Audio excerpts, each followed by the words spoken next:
À Nanjé, dernier village communiste de Chine, l'Orient est toujours rouge. Le temps s'est arrêté sur la place centrale, avec ses posters géants des pères fondateurs du communisme. La voix du peuple résonne toujours dans les haut-parleurs. Marx fait-il figure de dernier rempart contre le capitalisme débridé qui règne aujourd'hui en Chine ?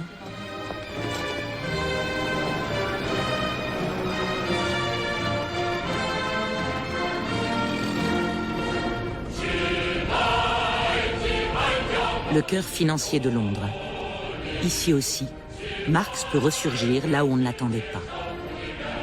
And all Marx and Engels' warning over the dangers of monopoly capitalism and concentrated finance have come to pass.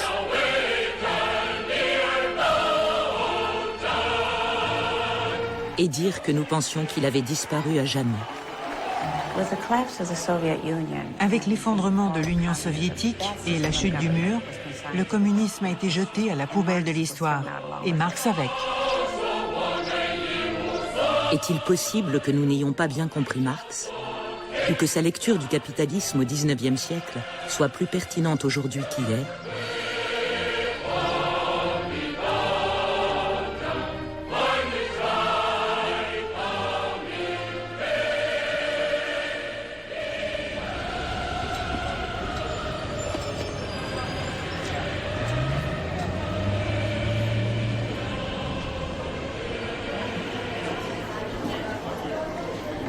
Des touristes chinois visitent la maison natale de Marx à Trèves.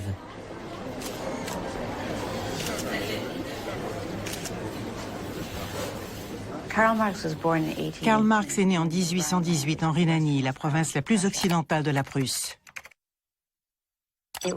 C'est à l'époque une partie remarquable de la Grande Allemagne. Occupée par Napoléon, elle est imprégnée des idées françaises des Lumières. Voilà le milieu dans lequel il grandit.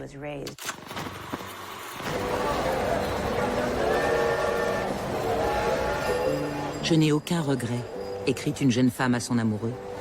Quand je ferme les yeux très fort, je repose à nouveau près de ton cœur, ivre d'amour et de joie. Une lettre d'amour comme une autre, au début du XIXe siècle, dans une ville de province allemande.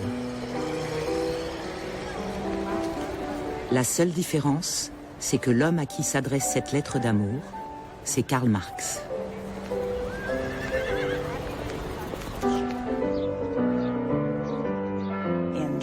À Trèves, il a rencontré Jenny von Westphalen. Elle est tombée sous le charme de Marx. Il était le fils d'un avocat juif et de ce fait un marginal. Elle était la fille d'un baron prussien. Il a commencé ses études à Trèves et a continué à Berlin. On attendait sans doute de lui qu'il aille à l'université, qu'il soit un bon garçon, qu'il étudie le droit ou quelque chose comme ça.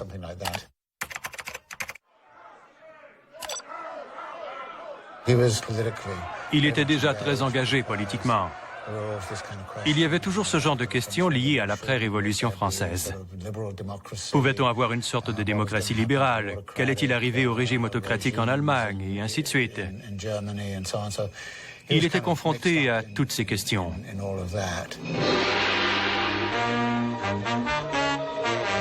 Plus d'un siècle après, l'étudiant romantique de Trèves était devenu la terreur des pays occidentaux et du capitalisme en général. Captain Capitalism! Ah, making out the old Christmas list, I see. Let's see here. World peace, an end to world hunger, free health care. This isn't a Christmas list, son. Who the hell taught you this, child? Santa did. Marx devient le père Fouettard, la figure diabolique embusquée derrière chaque revendication sociale. That red suit gives you away, Carl. Captain Capitalism! So, you discovered my plan. Santa Claus is truly I, Karl Marx, the undead founder of communism.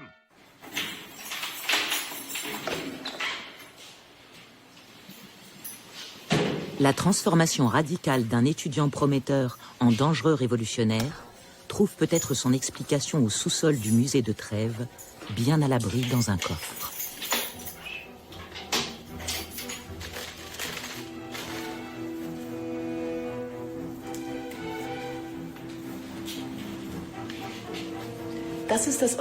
Voici l'édition originale du manifeste du Parti communiste.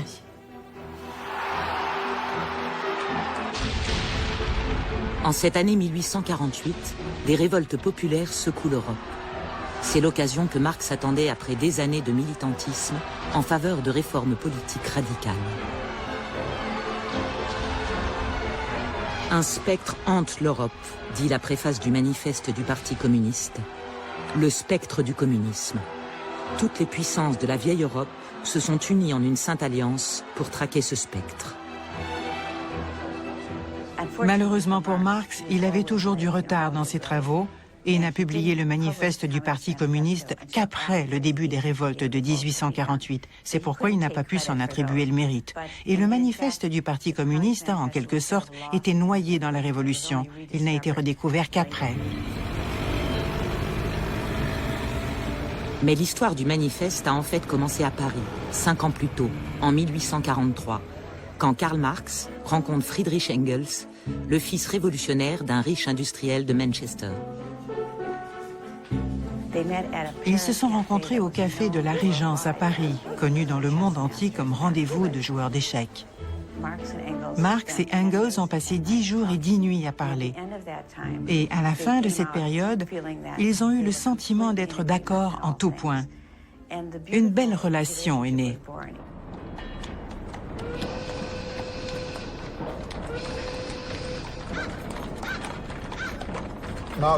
Pour Marx, la rencontre avec Engels a été cruciale.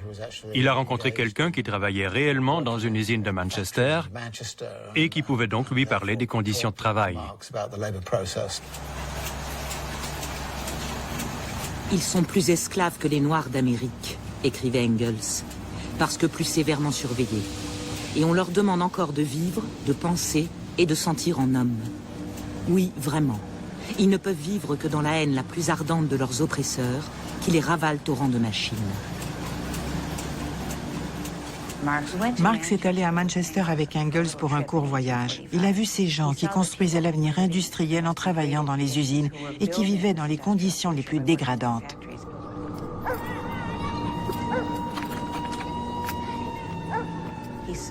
Il a vu ces familles laminées par l'usine, ces mères qui devaient donner de l'opium à leur bébé le matin pour pouvoir aller travailler en songeant que les enfants seraient drogués toute la journée et n'auraient pas besoin qu'on s'occupe d'eux. Pour un homme comme Marx, théoricien social, politique et économique, aller à Manchester, c'était pénétrer au cœur du laboratoire de l'humanité industrielle.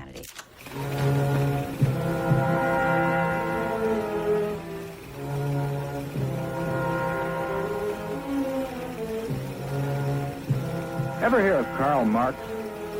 In his mind, communism was born more than 100 years ago. En 1848, le manifeste était peut-être passé inaperçu.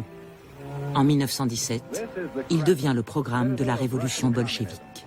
Looking closer, we see a public display of giant portraits of communist leaders. Here was a new face, but in the background was an old one, Karl Marx.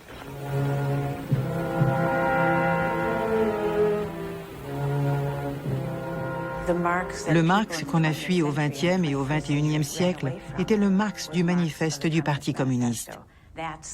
C'est lui que les gouvernements capitalistes, les démocraties et les gouvernements occidentaux ont tenu pour responsable des atrocités commises au nom du communisme au XXe siècle.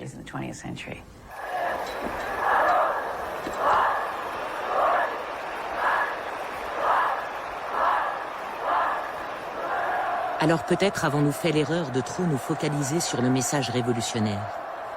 Peut-être fallait-il lire le manifeste comme l'analyse de la vraie révolution dont Marx se rendait compte, le capitalisme.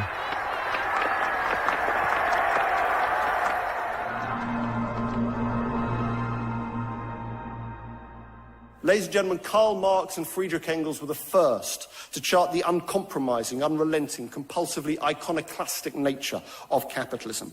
It has pitilessly torn asunder the motley feudal ties that bound man to his natural superiors, and has left remaining no other nexus between man and man than naked self-interests, than callous cash payments.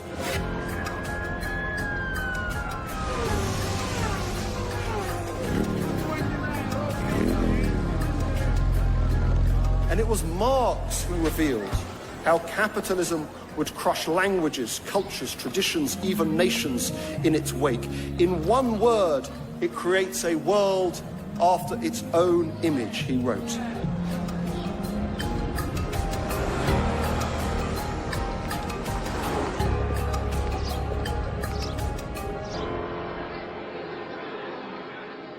I would like to suggest to you that Marx has rarely seemed more relevant. Marx's stock resurges on a 150-year tip was how the New York Times marked the 150th anniversary of the publication of the Communist Manifesto.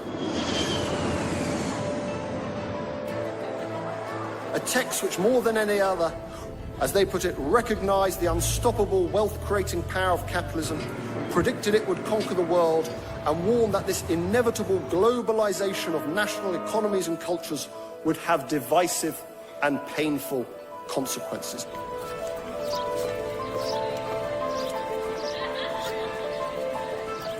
Après la publication du manifeste du Parti communiste, Marx est expulsé d'Europe continentale.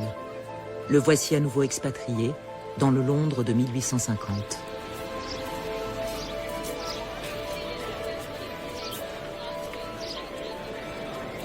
Imaginez Dean Street en 1850, l'année où Karl Marx et sa famille ont emménagé dans ce quartier de Soho.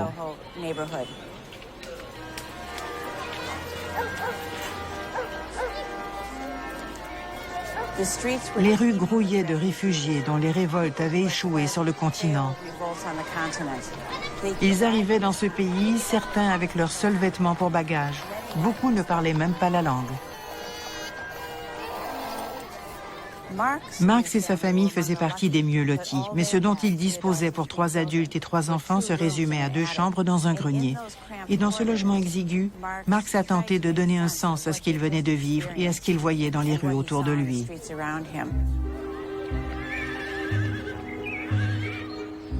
Alors qu'il commence à écrire Le Capital, une exposition toute nouvelle s'ouvre juste à côté. Et cette exposition célèbre le succès de la révolution industrielle.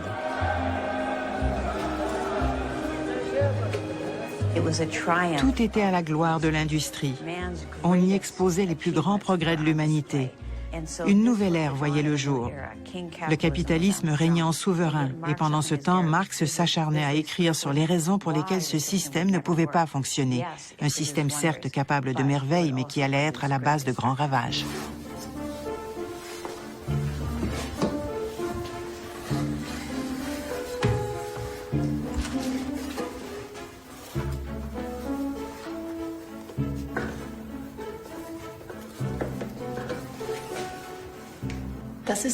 Voici l'édition originale du Capital de Karl Marx de 1867.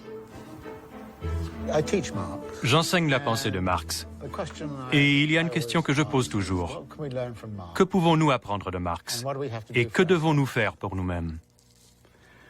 Et je pense que c'est une question très importante. Parce que très fréquemment par le passé, les gens ont étudié Marx pour ensuite, comment dirais-je, raccorder la réalité au texte. Et ils se sont dit, ah, voilà la réponse.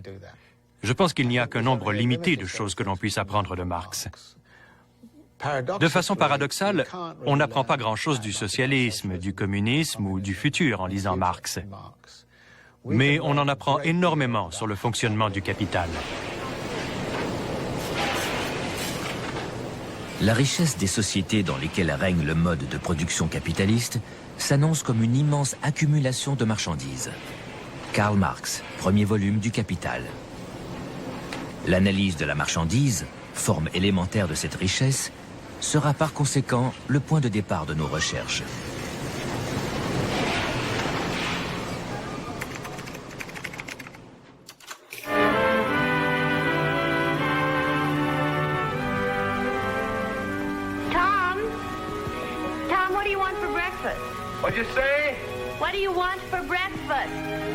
La marchandise est d'abord un objet extérieur, une chose qui, par ses propriétés, satisfait des besoins humains.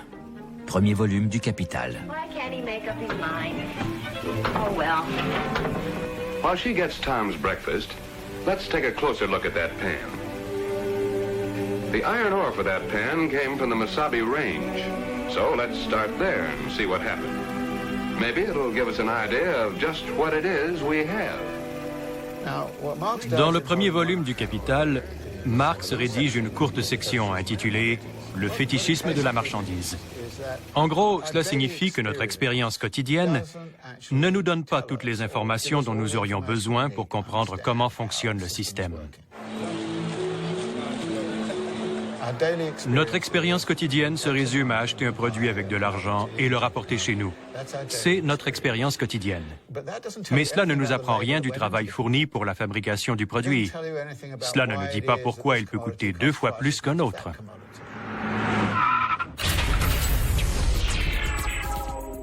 Pour Marx, le système de marché occulte toutes les formes de relations sociales.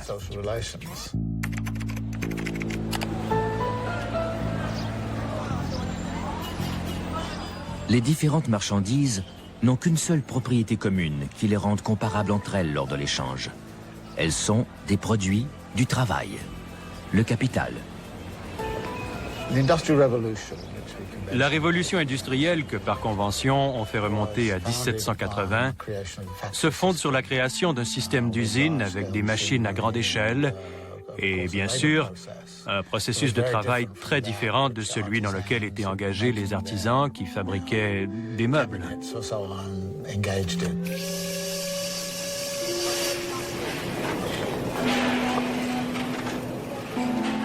La conversion au capitalisme industriel connaît son apogée à partir de 1780 et constitue, aux yeux de Marx, une transformation cruciale.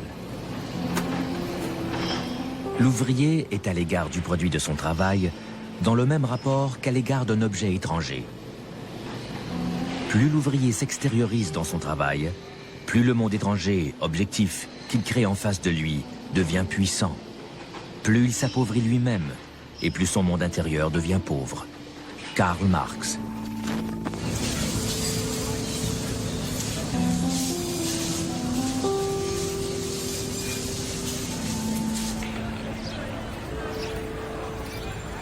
Cet ouvrier qui fabrique des iPads a demandé à rester anonyme. On lui a fourni une caméra pour qu'il filme sa vie à l'extérieur de l'usine.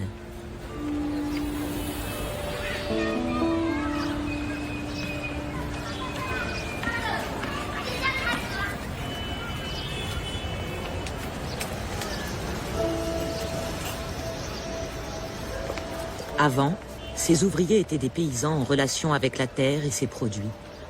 Les voici devenus les pièces d'une chaîne d'assemblage.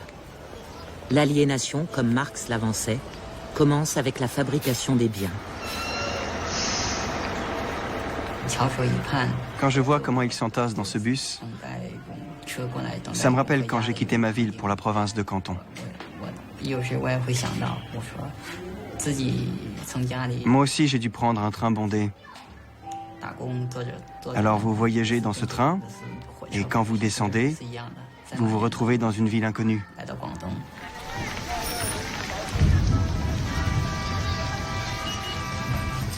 C'est très difficile de s'intégrer. Je crois qu'on est juste ici pour vendre notre force de travail.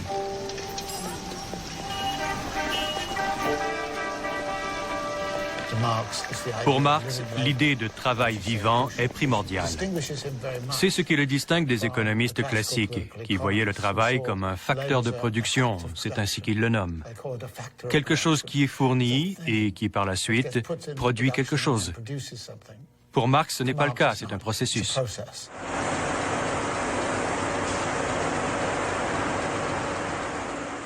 Je donnais un cours d'introduction à la géographie et à la première leçon, je demandais « Pouvez-vous me dire d'où vient votre petit déjeuner d'aujourd'hui »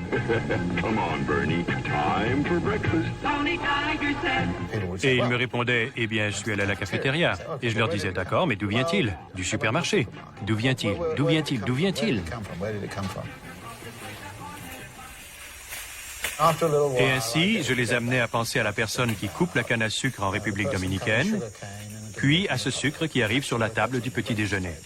Ainsi, on crée une relation entre nous et la personne qui récolte la canne à sucre. Mais le marché ne nous dit rien de tout cela, il l'occulte.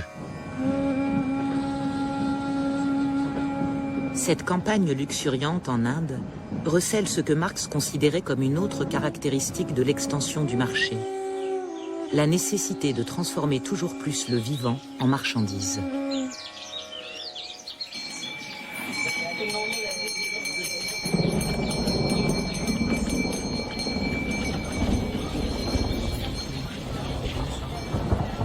Ces producteurs de coton se sont unis pour lutter contre l'invasion des semences OGM. Les graines sont reconnues en Inde comme étant source de vie. Et dans le mot bija lui-même, ja signifie vie. Chaque rituel a pour but la préservation éternelle des graines.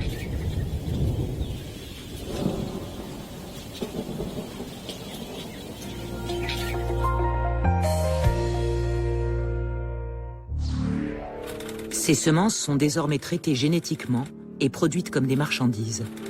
Les agriculteurs sont incités à les racheter chaque année avec la promesse de faire de meilleures récoltes.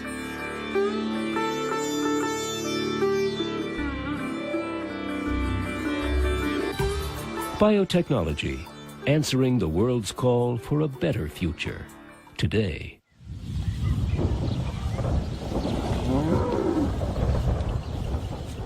Pour certaines de ces femmes, la perspective de récolte abondante à partir de ces semences a tourné à la catastrophe. Les semences OGM qu'il faut racheter chaque année ont acculé leur mari à s'endetter. Alors ils continuent d'emprunter pour acheter les semences à crédit. Aujourd'hui, les créanciers prennent des garanties en hypothèque sur les terres. Alors, 2 ans plus tard, lorsqu'un fermier ne peut plus rembourser son crédit, le nouveau prêteur, au nom des industries chimiques, revient et dit « Ta terre est désormais à moi ». La récolte ne s'est pas bien vendue et la santé de nos enfants s'est dégradée. Nos dettes ont augmenté. Voilà, la récolte ne se vendait pas, alors il a avalé le poison dans les champs. Combien devait-il? Il ne me l'a jamais dit. Ils ne disent pas à leurs femmes qu'ils sont endettés, ils ont honte.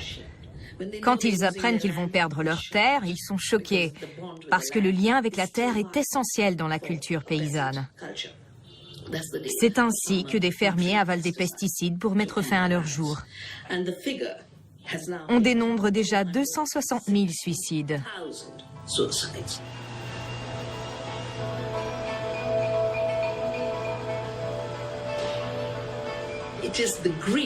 C'est l'avidité de l'accumulation des capitaux qui a transformé les semences en un produit qu'il faut racheter chaque année, qui les a transformées en marchandises, en produits de consommation, en nouvelles sources de profit pour les grandes compagnies.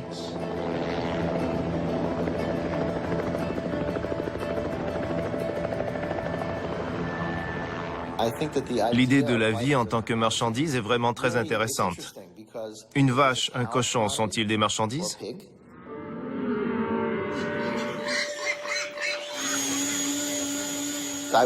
Je crois que ça fait très longtemps que ce sont des marchandises et qu'on s'en fiche un peu. Alors où fixe-t-on la limite? Quand il s'agit d'êtres humains? Je pense que l'on ne se préoccupe que des êtres humains. Il se peut que notre société ait déjà franchi cette limite. Her announcement made headlines around the world. Angelina Jolie underwent a double mastectomy after a genetic test showed she had a mutated BRCA1 gene, giving her an 87% chance of getting breast cancer. Her news put this company, Myriad Genetics, front and center. It has patents on the BRCA1 and 2 genes. À partir du moment où l'on transforme la vie en marchandise, on la soumet aux lois du marché. Et pour les gènes comme pour les semences, il faut protéger les découvertes par des brevets. Pour beaucoup, le système d'investissement que nous avons dans ce pays est à l'origine de notre position de leader depuis longtemps et dans tant de pays. C'est comme ça que ça marche.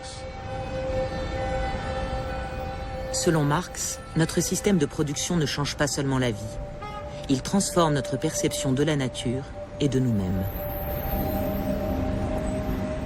La théorie du changement social, selon Marx, est encore une fois un processus.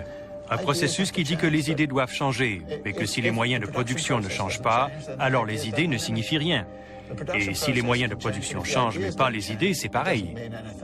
C'est la relation entre le processus de production, les idées, les relations sociales, les facteurs institutionnels et la vie de tous les jours qui doivent changer. The World Congress on Industrial Biotechnology and Bioprocessing, the world's largest industrial biotechnology event. Ce fétichisme, selon l'expression de Marx, masque l'impact de la marchandisation sur la société. Il y a encore 60 ans, les innovations scientifiques n'étaient que rarement brevetées et jamais industrialisées à ce point. 1955, a year of anxiety and triumphs. A major medical hurdle was crossed with the discovery by Dr. Jonas Salk of the anti-polio vaccine, which was to spread out... Il y a 60 ans, personne n'aurait pensé à breveter le vaccin contre la polio ou à le commercialiser. Who owns the patent on this vaccine? Well, the people, I would say. There is no patent. This is... Could you patent the sun? Et je me rappelle l'époque où nous avions des idées folles à propos de la solidarité sociale. À présent, nous sommes tous des individus. C'est ce qu'a changé le néolibéralisme.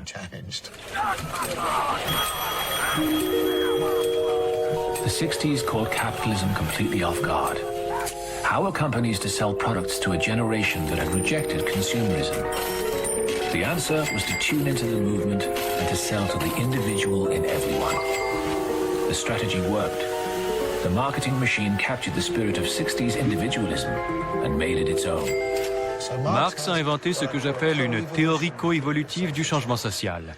Le capital est pris dans une configuration révolutionnaire permanente et nous pouvons observer des mouvements parallèles dans les idées et les relations sociales. Leaving ideology behind, we now derive a sense of personal identity and empowerment from the goods we purchase and consume. Go on, break the rules, define who you are. With our sneakers. À la fin du Capital, Marx écrit quelque chose d'intéressant. Il revient à l'idée du fétichisme, et le fétiche suprême prend bien sûr la forme de l'argent et le système de crédit. Do you have money jitters? Ask the obliging Bank of America for a jar of soothing instant money, M-O-N-E-Y, in the form of a convenient personal loan. Available now at Bank of America.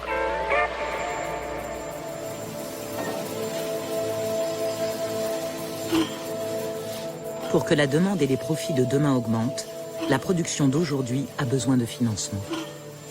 Ça signifie que le système de crédit doit se mettre en place. Et ce que l'on peut immédiatement déduire de tout ça, c'est que l'accumulation de capitaux à travers l'histoire s'est toujours construite en symétrie avec une accumulation de dettes. L'une ne va pas sans l'autre.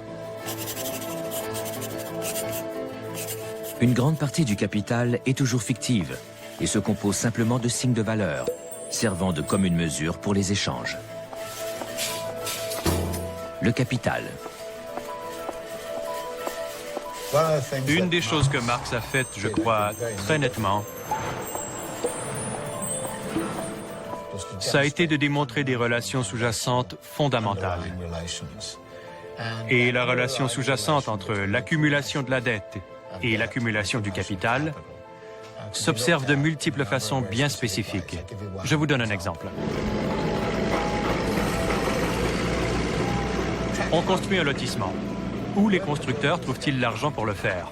Ils l'empruntent à une institution financière en disant « Donnez-moi l'argent, j'achèterai le terrain et je construirai les pavillons. Puis on appliquera un taux de rendement sur ces logements et je vous rembourserai. » Pour que cela se fasse, il faut qu'ils soient capables de vendre ces maisons à quelqu'un.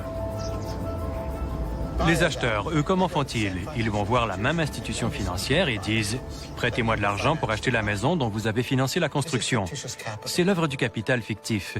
Parce que l'institution financière qui possède ce surplus monétaire finance en vérité à la fois la construction et l'achat de la maison.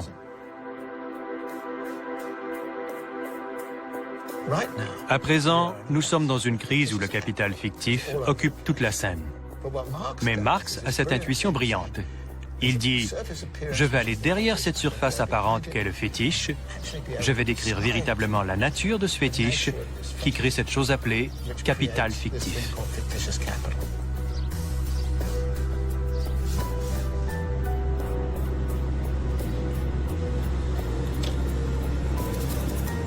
Adrian Sobaru peut être qualifié de victime de ce capital fictif, victime d'une dette qui ne fut jamais sienne. Son histoire commence au Parlement roumain le 23 décembre 2011. Romania's parliament canceled a no-confidence vote on Thursday after Romanian electricians staged a one-man protest. C'est une journée assez particulière parce qu'il y avait une réunion importante du Parlement et on s'attendait à ce qu'il y ait des attaques politiques entre les hommes politiques, le pouvoir et l'opposition. Et puis à un moment donné, nous étions tous dans la rédaction et nous avons entendu une collègue qui a fait « Ah, il s'est jeté !» Doamnelor și domnilor senatori și deputați, distinși colegi, membri ai guvernului. Et là, il y a eu des bruits un peu bizarres à la télé parce que même les télés qui transmettaient en continu ne s'attendaient pas à ça. On a entendu des bruits, on a vu des images, on ne comprenait pas quoi, on ne savait pas qui s'était jeté, pourquoi, qu'est-ce qui s'était passé. Urgent, vă rog, urgent, asistență medicală pentru... Il avait écrit sur son t-shirt « Vous nous avez flingués. Vous avez assassiné l'avenir de nos enfants. Vous pouvez nous prendre notre argent et nos vies, mais pas notre liberté. » Ce matin-là, vers 3h, 4h, je me suis réveillé et j'ai fait ce t-shirt. Mon geste n'aurait pas eu le même impact si je ne l'avais pas fait. Je me souviens du moment juste avant que je déboutonne ma chemise. Je tremblais si fort, comme jamais auparavant. Je me suis opposé non pas à une personne, mais à un système. Un système qui peut t'anéantir à tout moment.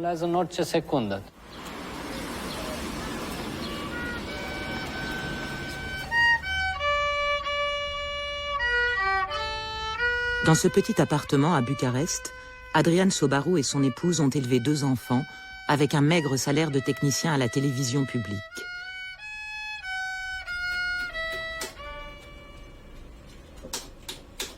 À partir de 2011, ces revenus ont chuté de 25% et on leur a supprimé l'aide financière pour l'éducation spécialisée de Kalin, leur fils autiste.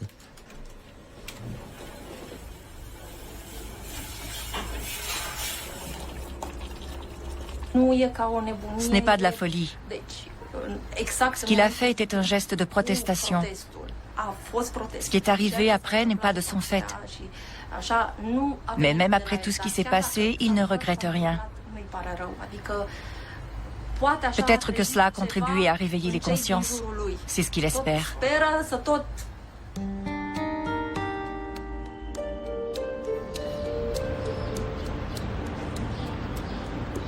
Pourquoi? Comment l'endettement de son pays a-t-il pu conduire Sobaru à cet acte désespéré?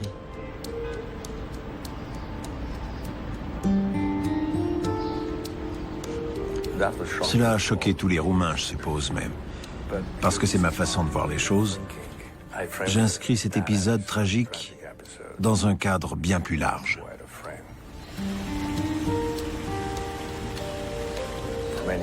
Durant de nombreuses années, j'ai pensé à la façon dont l'industrie financière allait à volo, à comment la haute finance avait déraillé et à ce qui n'allait pas. On s'est rendu compte que ce modèle de croissance au service du capital engendre une vulnérabilité de l'économie dans son ensemble. Parce qu'il est fondé sur la libre circulation des capitaux, une libéralisation financière totale et une lourde dépendance aux emprunts externes de la part du secteur privé. Cela devient insupportable en cas de crise. Un afflux de capitaux étrangers en quête de rendement a inondé les banques roumaines et entraîné le pays dans une croissance basée sur la dette. Les banquiers sont intervenus et ont favorisé le crédit à la consommation. L'argent coulait à flot dans le pays.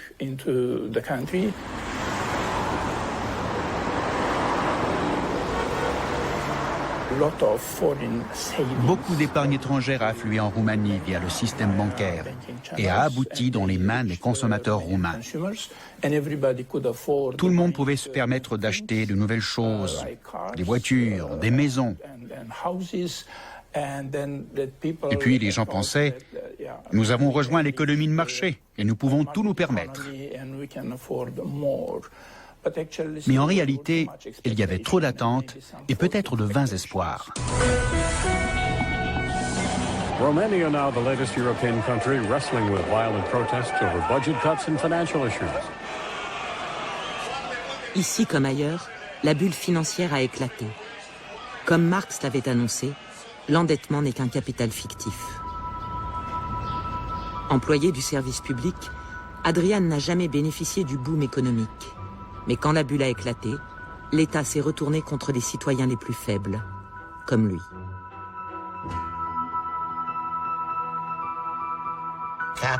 Le capital s'accompagne toujours de ses propres tendances à la crise. Si on pense à la dernière crise, elle a commencé dans l'immobilier. If deputies Alan Mathias and Derek Steverson come to your door, your house no longer belongs to you. It belongs to the bank. Puis, elle a touché les institutions financières. Et c'est devenu une dette publique. À présent, elle touche les populations. Mais les gens, très souvent, ne sont pas en mesure de le supporter. Alors, dans certains cas, elle touche à nouveau les institutions financières. Pour moi, Marx est très bon quand il s'agit de nous expliquer comment le capital se propage. Et quand il se propage, il enclenche un processus de destruction.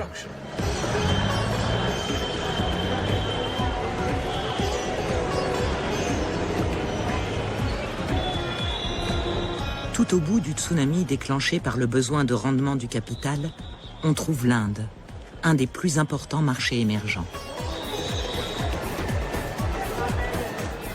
Le terme marché émergent apparaît à la fin des années 80 et au début des années 90. Il est utilisé par les employés de la Banque mondiale et du FMI afin de décrire ces économies qui vont croître très rapidement.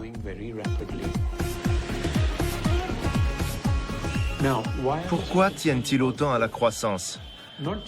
Pas seulement parce qu'ils pensent qu'elle réduira la pauvreté.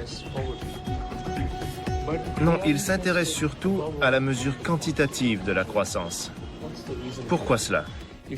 Si vous cherchez assez loin, vous découvrirez que si l'économie réelle, au lieu de, disons, 5% par an de PIB dans ces zones, monte à 8% ou 9%, alors les profits des investisseurs financiers travaillant sur ces marchés augmentent proportionnellement.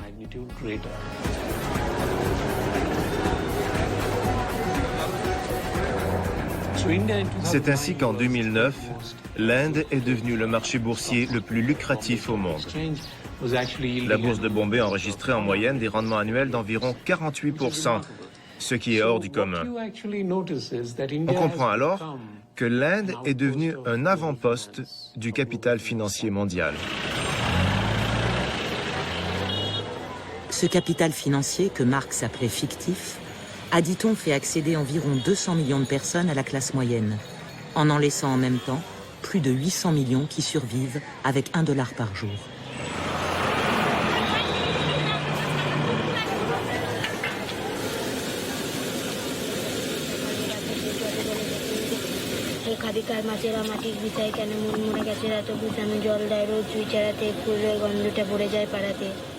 Je pense que le monde dans lequel on est en ce début du XXIe siècle ressemble beaucoup au monde qu'observe Marx au XIXe siècle. Il y a un vrai souci par rapport aux inégalités de son temps dont les économistes d'aujourd'hui feraient bien de s'inspirer. C'est-à-dire que ce qui alimente quand même l'inquiétude marxiste, et plus généralement les mouvements communistes et socialistes qui se développent dans la deuxième partie du XIXe siècle, c'est la très grande stagnation salariale. Une stagnation telle que, par exemple, aux États-Unis, un PDG qui gagnait 20 fois plus que ses employés dans les années 50 a vu son salaire gonfler à 120 fois en 2000. Et depuis, en 2013, il a encore presque doublé.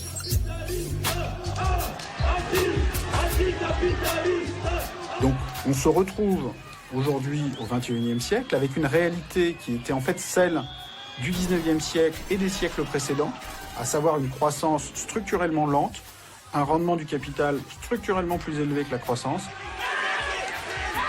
Et contrairement à ce que pensait Marx, ça ne va pas se résoudre tout seul. C'est-à-dire qu'il ne va pas y avoir une fin naturelle à ce processus par le simple fait de force économique. Ce processus peut continuer indéfiniment. This is CNN Breaking News. It was a Monday morning like none other in the 158-year history of financial giant Lehman Brothers. The company went bankrupt. Si, à l'inverse de ce que Marx avait prédit, le capitalisme n'est pas sur son lit de mort, quelle autre explication pouvons-nous donner à la crise de 2008 et à ses conséquences? We recognize that the very nature of globalization, which creates ever higher standards of living, also is a process which we call creative destruction. The problem with creative destruction is that it is destruction. La destruction créatrice est un terme forgé par l'économiste Joseph Schumpeter au début du XXe siècle. L'idée maîtresse de Schumpeter repose sur l'idée que le capitalisme se renouvelle constamment de l'intérieur. Il a appelé ça le processus de mutation industrielle au cours duquel un changement incessant détruit ce qui est ancien et fait de la place au nouveau. Et l'agent de ce changement, la personne par qui le changement arrive, c'est l'entrepreneur. Every once in a while, a revolutionary product comes along that changes everything. L'idée de base de la destruction créatrice, c'est qu'un nouveau produit ou un nouveau moyen de production, le côté créateur, c'est excellent. Mais il y a le côté destructeur qui chasse les produits ou les processus précédents. Et là, il y a une perte sociale et humaine. Schumpeter n'a pas accordé autant d'importance au côté perte qu'au côté bénéfice. Today we celebrate the first glorious anniversary of the information purification directives. We have created for the first time in all history a garden of pure ideology. Je crois que Schumpeter partageait avec Marx l'idée que le capitalisme est dynamisme. Et par exemple, dans son histoire de l'analyse économique, Schumpeter attaque complètement les théories de l'équilibre. Il n'y a pas d'équilibre. Le capitalisme, c'est le déséquilibre permanent. Donc il est complètement d'accord avec Marx. We are one people, with one will, one resolve, one cause. We shall prevail. On January 24th, Apple Computer will introduce Macintosh. And you'll see why 1984 won't be like 1984. Pour lui, le déséquilibre est créé par le fait que des entrepreneurs inventent des nouveaux processus, des nouveaux produits, des nouvelles commercialisations qui déstabilisent l'ancien système. Donc, il complète Marx par le fait qu'en plus de l'accumulation, il y a le fait que le capitalisme, par son innovation, détruit lui-même la valeur du capital passé. Alors sommes-nous au cœur d'une crise qui fait partie d'un cycle infini de destruction créatrice, ou bien à la fin d'un processus que Marx a jugé inéluctable?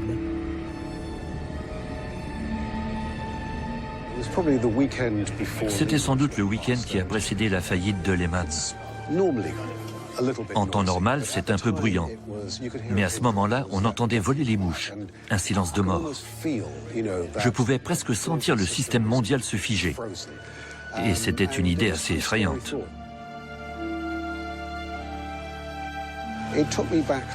Ça m'a rappelé toutes ces choses que je lisais et que j'étudiais quand j'étais bien plus jeune. L'époque où je lisais Marx pour le plaisir. And all Marx and Engels' warning over the dangers of monopoly capitalism and concentrated finance have come to pass. So why then no total collapse of capitalism? Because right around the world, governments have been forced to bail out the so-called free market. We have bailed out the banks, we have subsidized industries, we've sorted out the insurance sector, we've underpinned financial services. It is the forces of collectivism which have saved capitalism. En 1991, le socialisme, à tout le moins le communisme, est mort dans le bloc de l'Est. En 2008, le capitalisme est mort. Lorsque j'étais un jeune étudiant en économie, le grand débat opposait les socialistes qui croyaient à l'économie planifiée et les partisans de Hayek, ou les néolibéraux qui croyaient au miracle du marché dans l'organisation des activités économiques. L'argument des théoriciens pro-marché était que le capitalisme est une lutte darwinienne, où les plus forts survivent et où les moins adaptés, les plus inefficaces, les moins productifs et les moins rentables périssent. The New York State Attorney General says that Citigroup, Merrill, and 7 other banks which got $175 billion in tax-funded bailout money paid out $33 billion in bonuses. Eh bien, ce qui s'est passé après 2008, si on considère la façon si particulière dont les banquiers ont été sauvés, c'est du darwinisme inversé. Plus les banquiers échouaient, plus le soutien qu'ils recevaient de la part des contribuables était important. Et plus ils réussissaient à prélever le surplus que le reste de la société produisait. Nous avons donc affaire à un nouveau régime que j'appelle faillitocratie. Et c'est devenu la règle des banques en matière de faillite.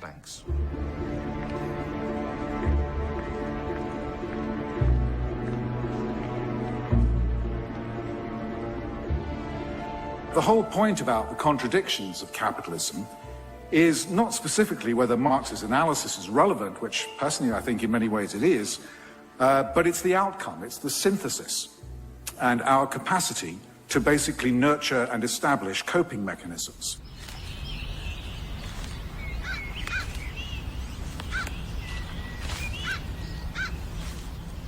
On Marx's tombstone, as you'll know if you've been there, there's an inscription taken from the Theses on Feuerbach, which says, "The philosophers have only interpreted the world in various ways. The point, however, is to change it," which is precisely what our antecedents have done by developing coping mechanisms like institutions of the rule of law, limited liability companies, trades union, mutual societies, insurance, welfare, and technological discoveries that drive productivity, income, and jobs. Finding those coping mechanisms is an endless task, and we need to make more progress.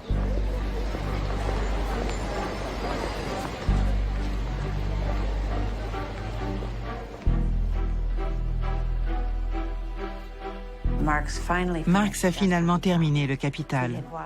Il a vu sa femme tomber malade, ses filles souffrir de mauvaise santé et de pauvreté. Il avait déjà enterré 4 enfants au moment où Le Capital a été publié. Et sa famille attendait la reconnaissance qu'ils croyaient tous que Marx méritait pour un livre dont ils pensaient que non seulement il changerait leur vie, mais aussi le monde. Mais il ne s'est rien passé. Quand Le Capital a été publié, Engels et la famille de Marx n'ont pas arrêté d'écrire des critiques pour que le livre ne soit pas ignoré. Mais leurs critiques furent les seules à être écrites. Marx ne s'en est pas véritablement remis. Il meurt le 14 mars 1883, 2 ans après Jenny. 11 personnes seulement étaient présentes à son enterrement. C'est Engels qui prononça l'éloge funèbre. Dans l'après-midi du 14 mars 1883, à 3h moins le quart, le plus grand penseur vivant a cessé de penser.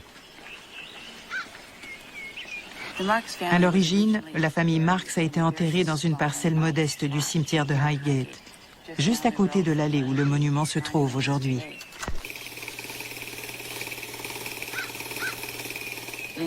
En 1956, le Parti communiste a décidé qu'une figure aussi importante que Marx méritait un monument plus grand.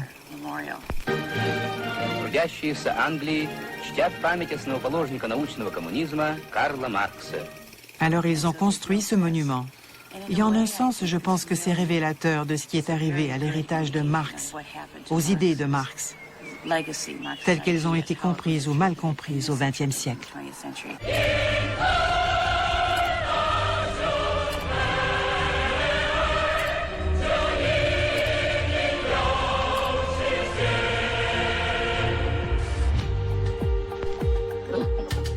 En 1929, le capitalisme semblait rendre l'âme, et jamais la prédiction de Marx ne fut plus proche de se réaliser. Deux personnalités avec des visions du monde diamétralement opposées vont alors s'affronter pour tenter de sauver le capitalisme de lui-même. Leur débat va marquer le XXe siècle et se poursuit encore aujourd'hui.